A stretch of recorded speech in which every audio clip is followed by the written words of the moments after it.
Hey guys, welcome back to Cooking and Growing with the Frisbys. Do you see my new little apron? How do you guys like the logo?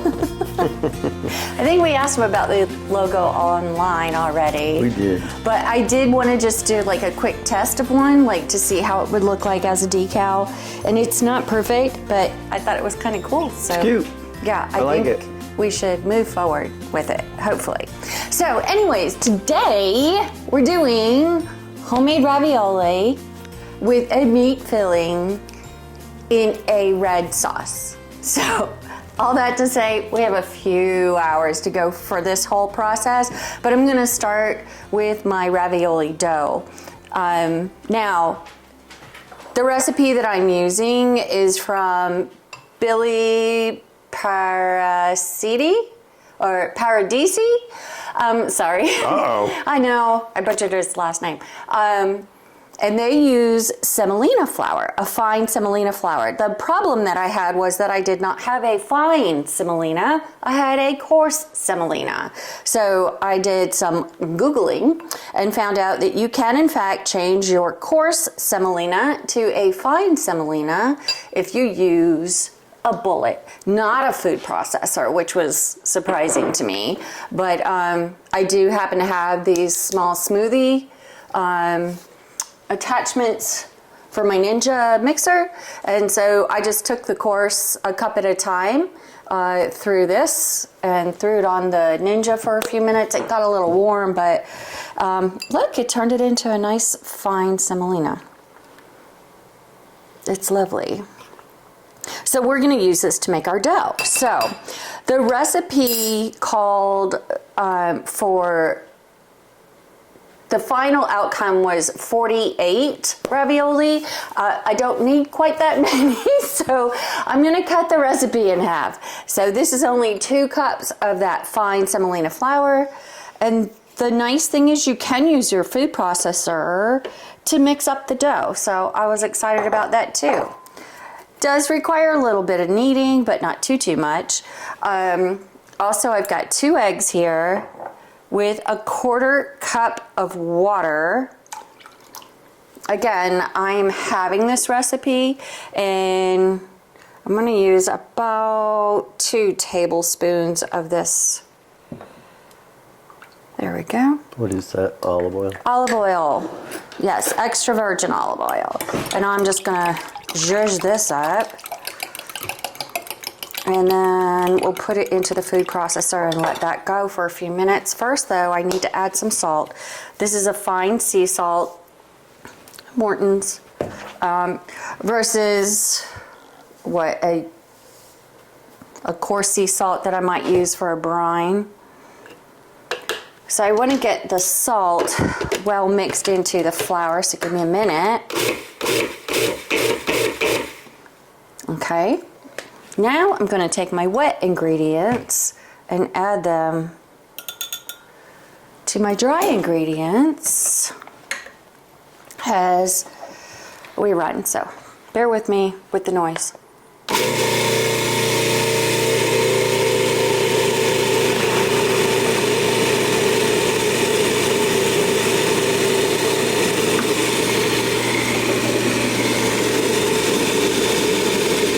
As it incorporates, it should start to form a nice ball.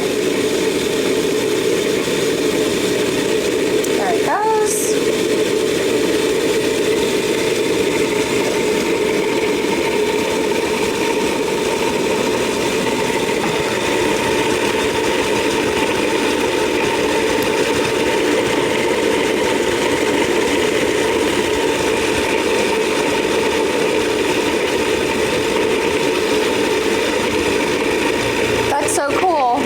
Wow, it is.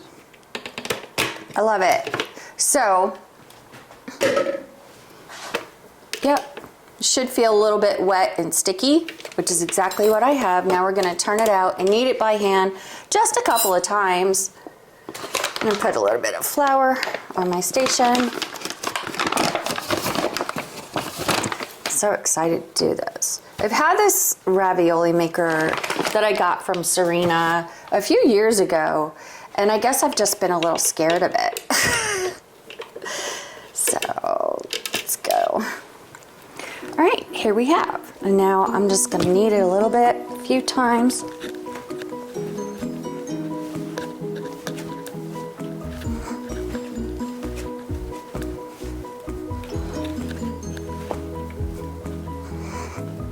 It is a little crumbly. I'm thinking I might need some water, but let me see if I can get it to come together. If not, I'll add some more water.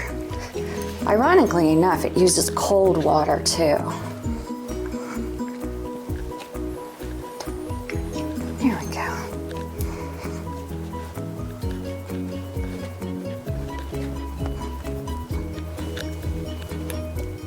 So now I'm gonna form it into a ball, and it's gonna have to sit and rest. Why, is it tired? That's what you got. Wow. Okay. So what? Tired from all that kneading, so it has to rest. Yeah, it's too needy. Sorry, bad jokes.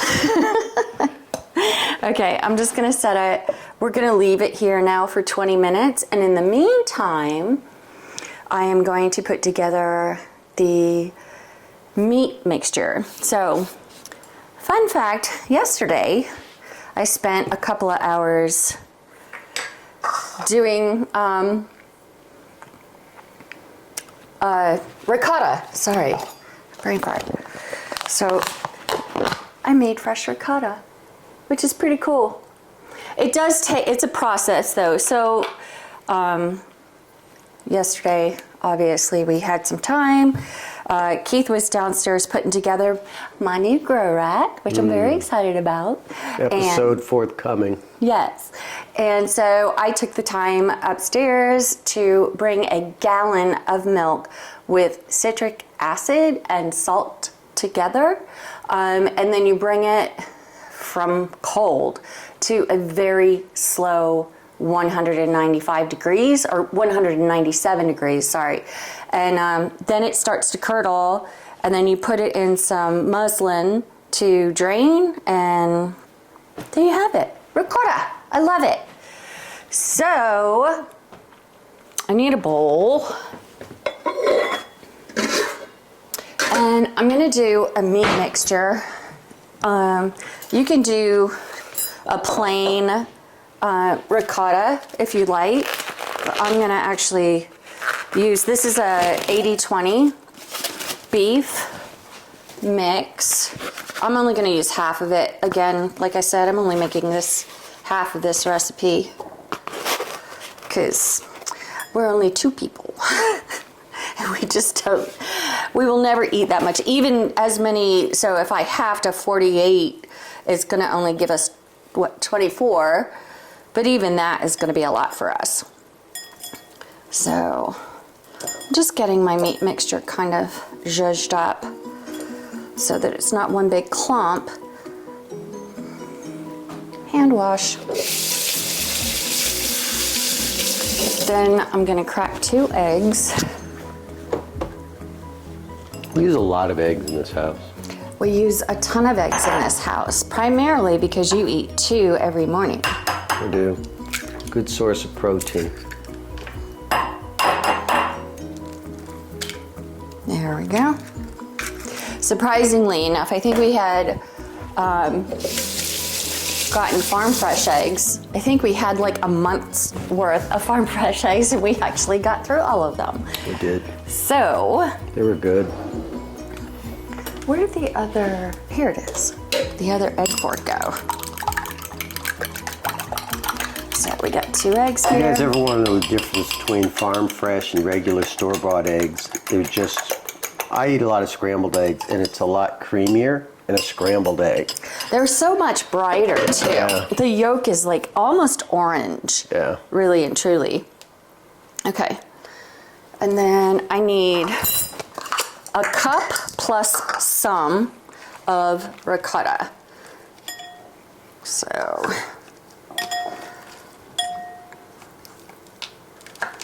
The other thing I use ricotta for is meatballs. My brother turned me on to adding meatball or ricotta to your turkey meatballs, and it really keeps them nice and soft. All right. Again, I'm having this. If this was something like baking, I probably wouldn't try to half a recipe. I tried to do that with some oatmeal cookies I made last week, and they didn't turn out so great. But that's okay. We're not bakers. I'm really not a baker. I know when I'm... Baking it's a It's science. very meticulous. Yeah, it is a science. It is not an art. Okay. Gonna get some... Where's my Parmesan cheese? Did I take it out and not remember where I put it? Yep. So we're gonna add about a third of a cup grated Parmesan cheese. You can use any grated cheese, any Italian grated hard cheese, Pecorino Romano, Parmesan, and then we need to add some salt and pepper. So let me get some. Got my sea salt. Sprinkle some pepper, and they have, for whatever reason, they wanted me to use garlic powder. I would assume you just don't want the chunks in there, but you want the flavor, is what that would be about. I'm guessing. Oh, here's my oregano. So, a little pepper. I could use fresh cracked, but our fresh cracked tends to be a larger crack. So, not really measuring, I'm just kind of eyeballing it. Probably a teaspoon or half a teaspoon of salt, half a teaspoon of pepper. We like our stuff peppery. A good couple shakes of oregano leaves. And I'm gonna mix it all up. Get a nice mixture. So funny, I was watching a YouTube video on this, and they said, make sure you taste your mixture. And I was like, what do they mean, taste the mixture? You don't want to eat raw meat. No, literally. They make little patties and they cook them up real quick in a frying pan just to make sure that the seasoning, did I say that? The seasoning is right. So this looks almost perfectly incorporated. So I'm going to do what they said. I'm going to take a little frying pan with a little bit of olive oil, and I'm going to throw this baby in there. So, little frying pan. And we'll check it and make sure that it's perfect. I also have sauce on that I started earlier this morning. And if any of you remember, oh, my olive oil is over here. This summer, I canned a good amount of tomatoes. I still have 3.5 gallons in the freezer as well. And I canned them, and I still think I have like 4 cans. So I used 1 pint of sauce, 1 pint of stewed tomatoes, and about 1.5 tablespoons of tomato paste. And then I made an Italian seasoning with some of our dried herbs. What else did I? Oh, an onion, fresh garlic, and sadly enough, so obviously basil, this isn't a great time. Basil's a summer herb. So I went to the grocery store, and this was the only basil that they had. But I think it's kind of cool. It's pre-chopped. I wanted to have, you know what, I want to throw some in here too. Just because I have it and I can. And I love basil. It's probably my favorite herb that we grow. Oh, that and thyme. I use a lot of thyme.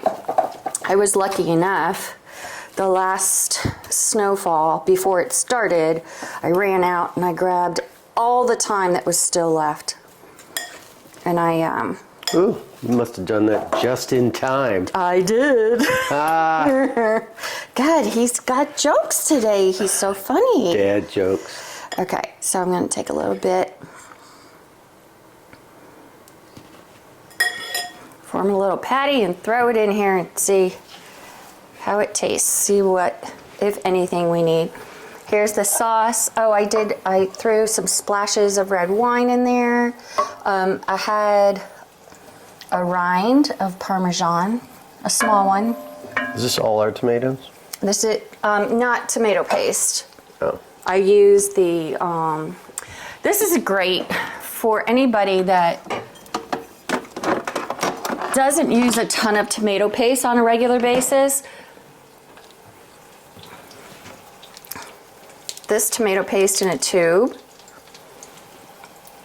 it lasts so much longer than just in the can, because you know the smallest can you can get, it's still a lot, and I just don't use that much in my recipes. So really hope this turns out well, but I'm excited. It looks like it looked when they made it, so I'm hoping it's right. Oh, here's my little Italian seasoning. I save all my old jars and then I just put my other dried stuff in it. You know what, ladies and gentlemen, you when you buy things at the store or you order food from a restaurant, you paid for the container. You might as well save it and reuse things. That's true. So we'll let this cook up. So now I have my filling. I have my dough that's resting. It has to rest for at least 20 minutes. And then, all right guys, come on, quiet.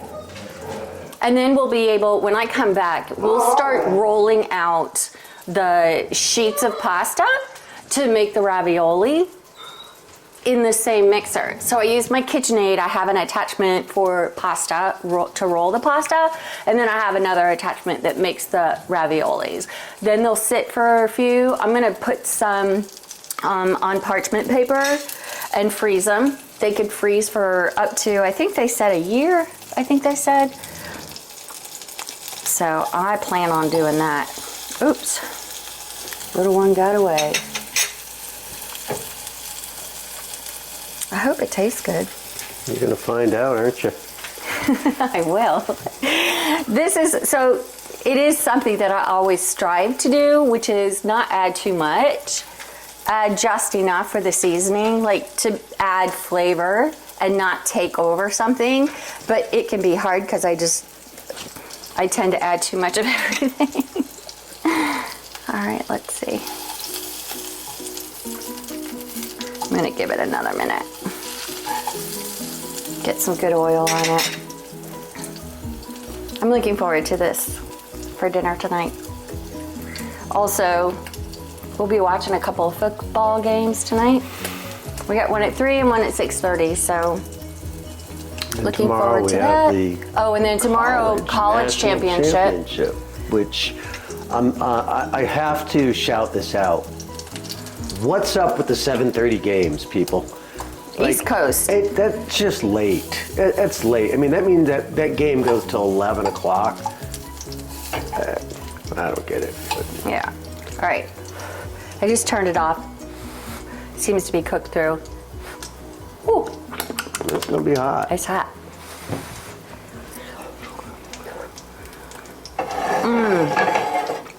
It's perfect.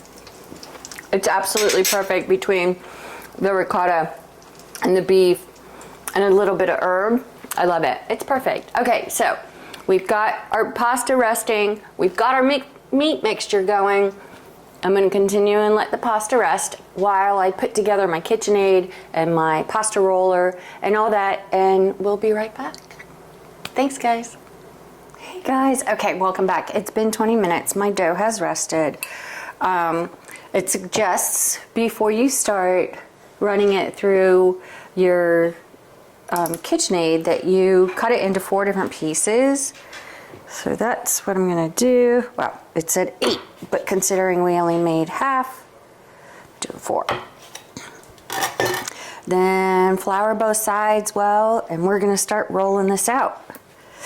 So I'm gonna make it a little bit like oblong-ish.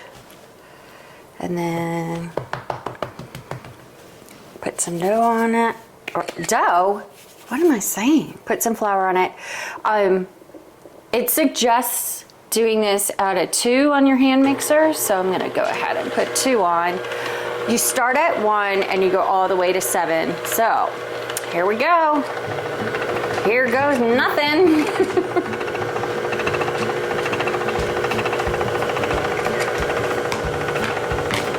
I have made my own dough before, and I have used another attachment, which is not this one. And we made fettuccine.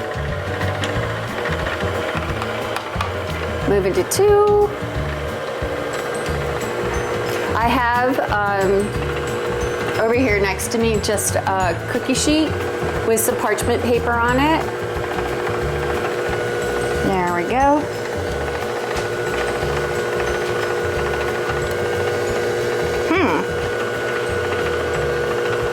That doesn't look great.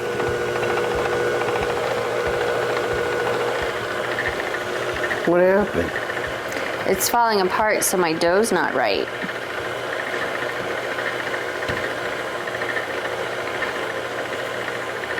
Let's see if I can salvage this. That'll be a shame. I've never used semolina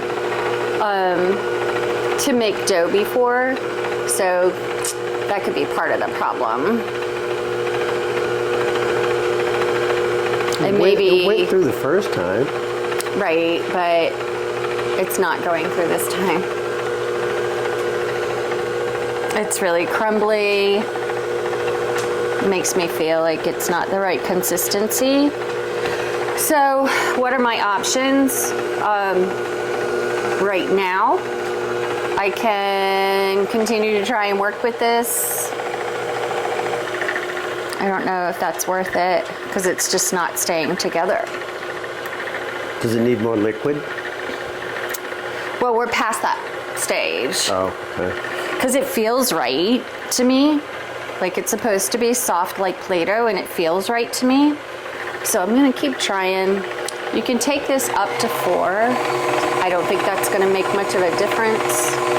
Yeah, it's just falling apart. All right, let's come back. We'll be right back. We have to go assess. All right, welcome back to the situation.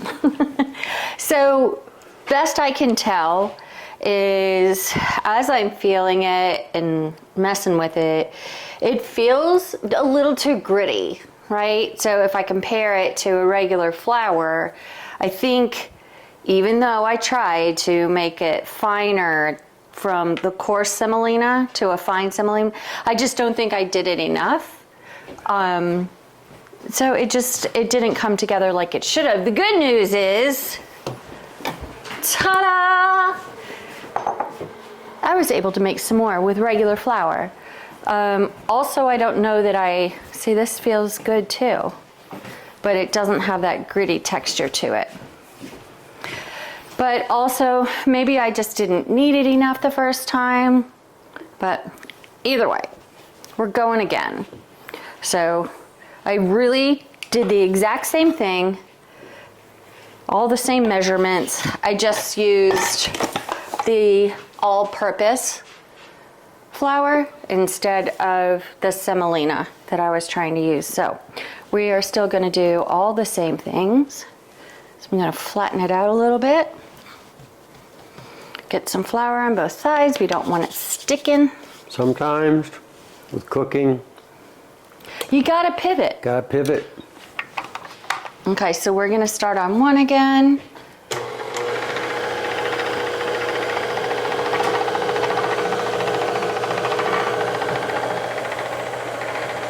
It feels a little bit better. That's a lot smoother. Look at that. Yeah.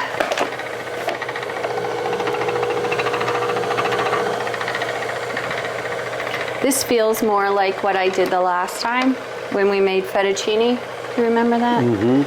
It's an episode, folks. Go back and check it. Oh, it's an old It was episode. the second episode of Cooking with the Frisbees. Can you Right. believe that? And Beth attempted to make pasta. Although Beth's been cooking her whole life, so But I actually did make fettuccine that yeah, time. it came out really good. And it was really good.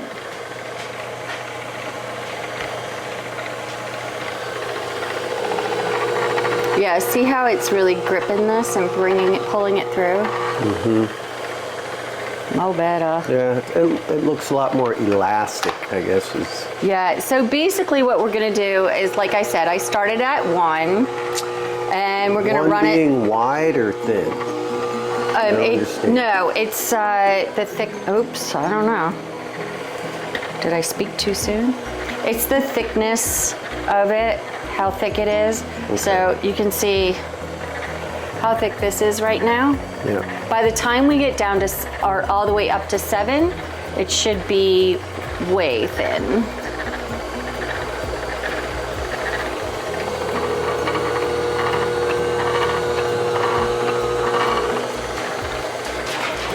So I'm gonna put it through, let's see, I'm gonna move it to 5 now.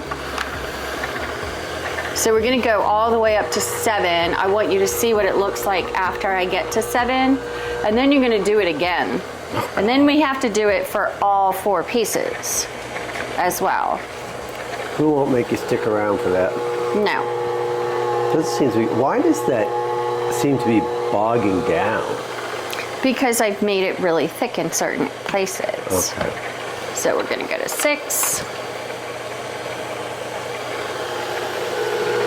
Because you fold it on top of itself. So if you want to look at how thick wow. that is. Look at that. Wow. That's And I'm going to go really- down 1 more.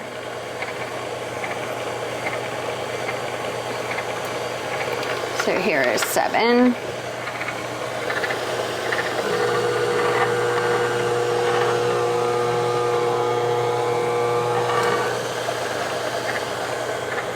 And so this is 7. You can almost see through it. Not quite. Very But this pliable. Yeah, and this will be the thickness that we're going to use when we're ready to make the ravioli. So I have 4 of these to do. You run each of them through from 1 to 7 twice. So I told you I have a couple of pieces of parchment paper on a cookie sheet.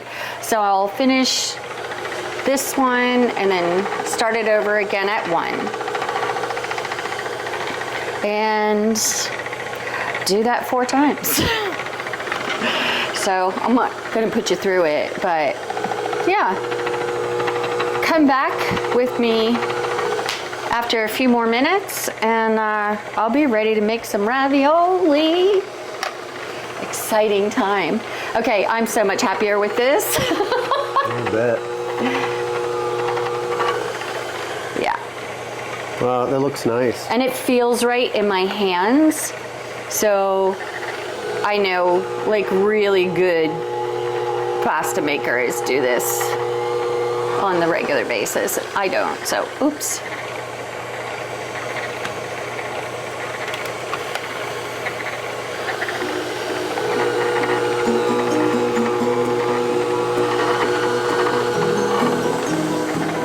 All right, that was 5.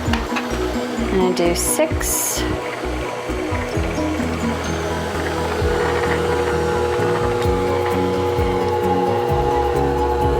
Another part of this too is that you want to make sure that you can keep it a certain size, right? So my ravioli maker, can you see that from here? Where you have the raviolis in the top? So this is the area in which we're actually going to put the pasta through to make the raviolis. So you can't go wider than this, which is why you could just fold it on itself. Oh, I was supposed to go to 7 and I forgot. Hold on. I'm gonna go up to 7 and this will be the last for this particular piece.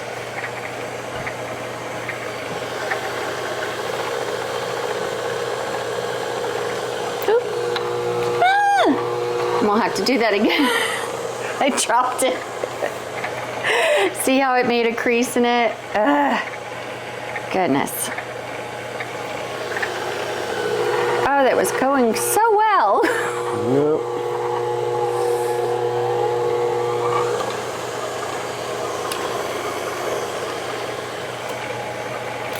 That's what happens when it starts to get too wide. I'm gonna do this again. This should be perfect. That's on 7. This does go up to an 8. I don't think I've ever gone up to 8. Here we go. You need to. Look at that. There you go. Isn't that pretty? Okay. I just have to do that 3 more times. I'll be back in a few. Okay, we'll be back, guys. Welcome back, guys. Okay. As you can see, I've got 4. Oops. 3. Still 4. I have 4 nice thin pieces of dough, and we're ready to make ravioli. So what it said was, you take a sheet. Oh boy, here we go. You put it halfway in, or you fold it in half. Oops. Okay, all done. Oh. And you lay it inside, and you gotta get a little bit of a grip on it, okay? Then we're gonna put our trough in, which sits right. Ooh, whoops! Don't do that. I know. Don't manhandle it. Alexa, yes. Stop. And then I had this in the fridge chilling a bit. We're gonna fill our trough. So this little spoon comes with it. It's supposed to help get it all into the corners so that it can evenly fill the pasta. Very excited about this. It's kind of ironic considering that we really don't eat a lot of pasta. We don't, but we like things like tortellinis and Yeah. things like that every once in a while. Okay, so I have the trough filled up. Let's make sure it's even. Now, you don't get the help of your handy dandy stand mixer. This is a hands only. Here we go. Is it hands only? Hands only. Okay.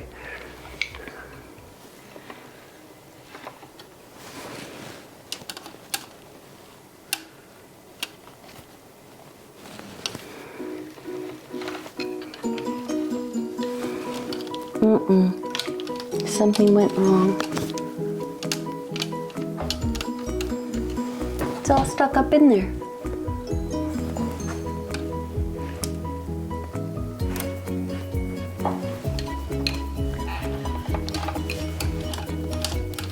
It's squishing out all the sides.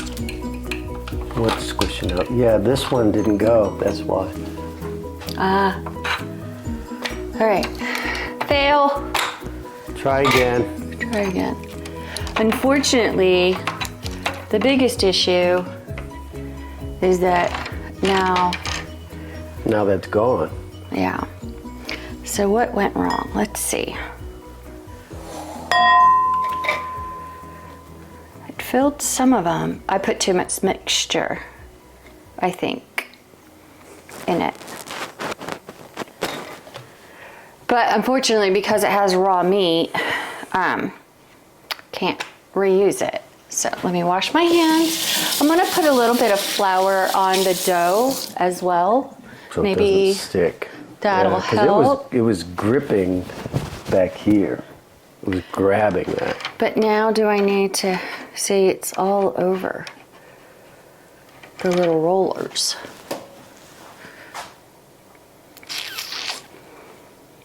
Let's pause. Let me clean it. Properly. I can edit.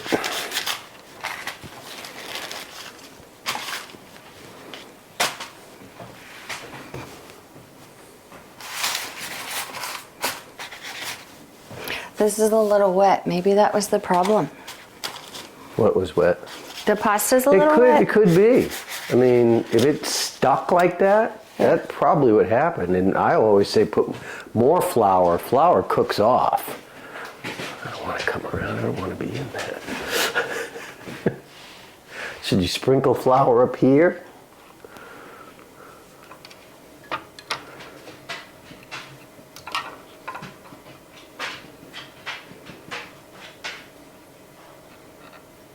It's starting to go.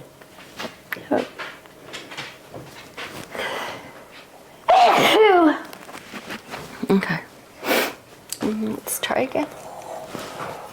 I won't put as much. No. And I'm just gonna put it in the middle. I can always add more. Because it really squished out the sides. Yeah, forget that. It's wasting. See this? Yeah, okay, now it's starting to go. It was this one just held on. Because you can always, as you crank it, put more and more in, right? Yeah, because I'm hand cranking it. All right, there it goes. There we go. Child. All right. So Beth is doing it a little less, or putting less mixture in. Yeah, so you can see. Now it's starting to come out. So I guess it's not pack it in there and let it roll. It's put some in, roll it out, put more in, roll it out. Like, this is a learning experience. Squish a little bit. So And then it squished out the sides too. I just had way too much in there. Is that what it was? Yeah. All right. Because Well, you just, I mean, they're not that huge. look at that. It's happening. Things are happening.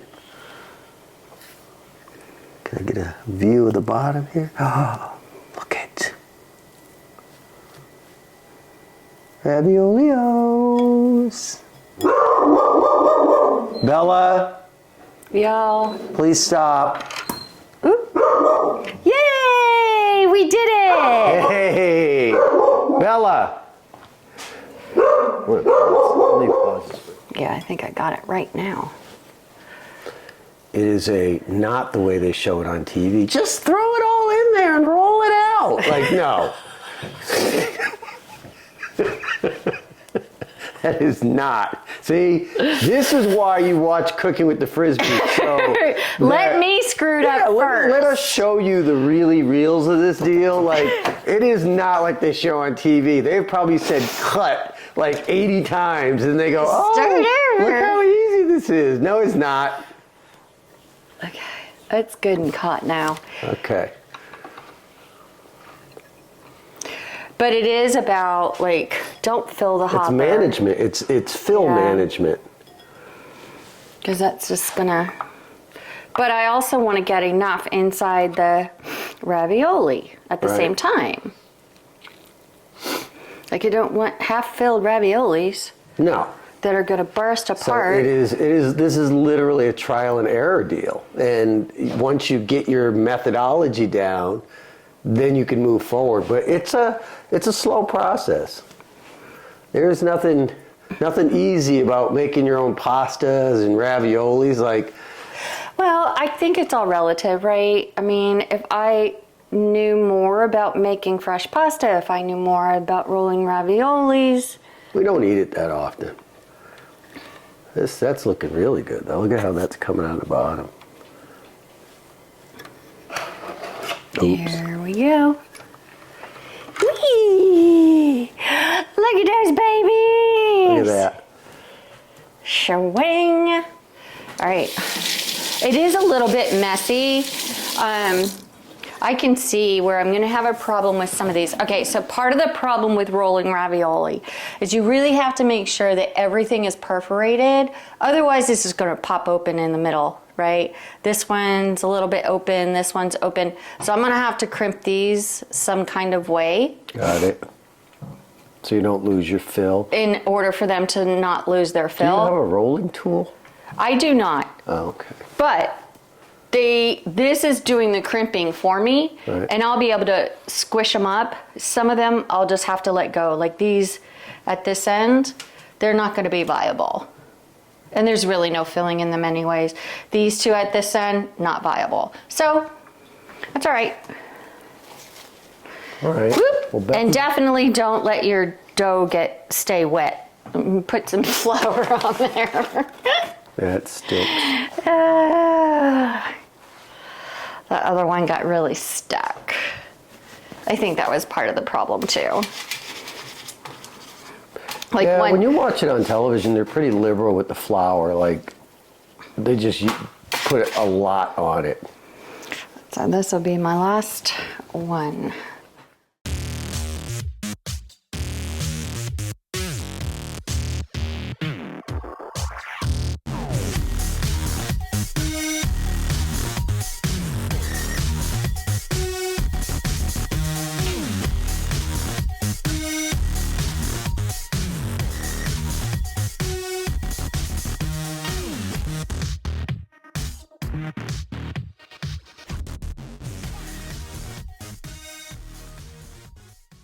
Sweet.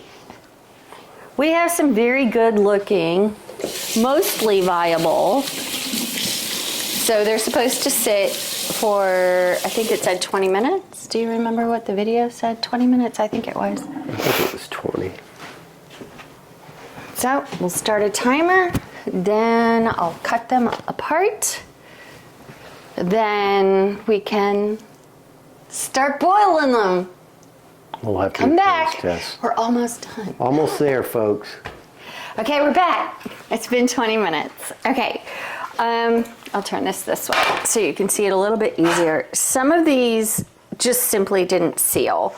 So the idea of using the ravioli maker was that it'll give you not just a seal, but it perforates it so that you're supposed to be able to just rip it apart. However, if you look on the back, these are not ready to rip apart. Nope. They're just not perforated enough. So, next Christmas present, honey. So I'm gonna use a pizza cutter to cut these. And the idea is that it's gonna go ahead and also seal them. Some of them that didn't close all the way or wasn't large enough, I went ahead and used a little bit of egg wash just to try and get that done.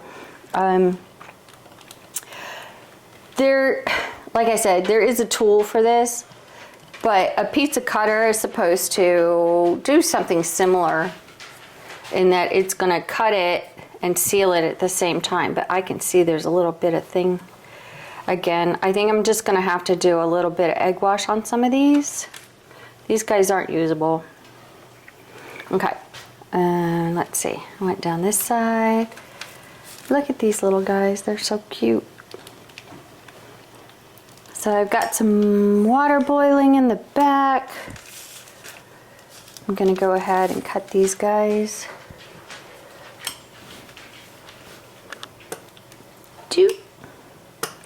They're so cute. I can't believe I made raviolis. It was a lot of work. But I think it'll just get easier. Yeah, once you get the system down, now that you know how to work the equipment. That machine just didn't perforate it all the way, though. It really didn't. But that's okay because there is a tool out there and it's just a matter of getting one for myself. Okay. They're little pillows. Alexa, stop. What am I supposed to be reminding of? Emptying the Kitty litter? every Friday. Every day. At 5 o'clock. Oops. She says it. I want this to boil over. Stop! So these guys are going to take a few minutes. So basically when you start to, when you boil them, they will float to the top. But also remember I've got, oh no, I busted it open. See? It's open. So my filling will fall out. So I gotta crimp it closed. Don't go too fast. You'll mess it up, like I did. Well, I think you guys get the general idea, right? Yeah, I've got quite a few of these to do. I don't think they want to watch me do all of them, No. but We'll be back when it's time to cook. yeah, perfect. 1, 2, 3, 4, 5, 6. Okay, we're gonna do a sample. It's 5 o'clock. We're not quite ready to eat dinner, but I want to see how they go. So I have just 6 little pillows here. They all look pretty well sealed. Boiling water. Now, remember also, we're not just cooking the pasta. We have to cook the filling inside too. So how long is that going to take? I'm gonna guess 3 minutes. Okay. About 3 minutes. I mean, the pasta will tell you when it's done by floating, but again, we gotta cook. My little pillows also have to cook the insides. Honestly, my true wish for these little pillows is that none of them burst open.